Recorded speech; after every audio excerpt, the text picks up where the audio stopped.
In this guide, I will be showing you guys how to get Soulstones in Taxbar Hero TBH. Let's get started. So first things first, if you want to get Soulstones, the main way is grinding the late stages of each act.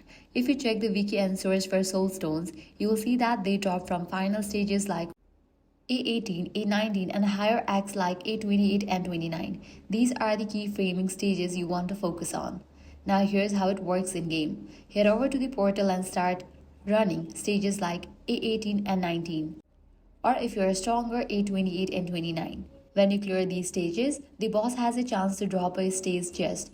Once you open the chest, you will have a chance to receive Soulstones. For A18 and A19, the drop rate is around 13%, which makes it one of the better farming spots for early grinding. For higher stages like A28 and A29, the drop rate is slightly lower at around 11%, but the rewards are usually better overall. So if you're progressing, A18 and A19 are usually recommended for faster farming. Now let's talk about the Soulstone types. First, we have normal Soulstone. This is the most common type and is usually used for basic upgrades. And early to mid-game progression, it's the easiest to obtain and forms the foundation of most upgrades. Next is the Health Soulstone. This one is rare and is typically under the stronger upgrades or high tier crafting.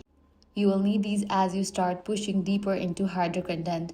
Then we have the Torment Soulstone. This is high tier material that is much harder to obtain and is usually required for in-game progression and advanced upgrades. Farming these takes more time and stronger builds. Finally, there is the Nightmare Soulstone, which is the rarest of them all.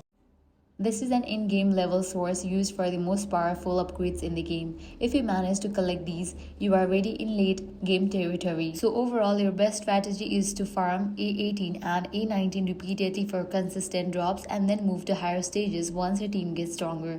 And that's it. If this guide was helpful, do not forget to like, share and subscribe.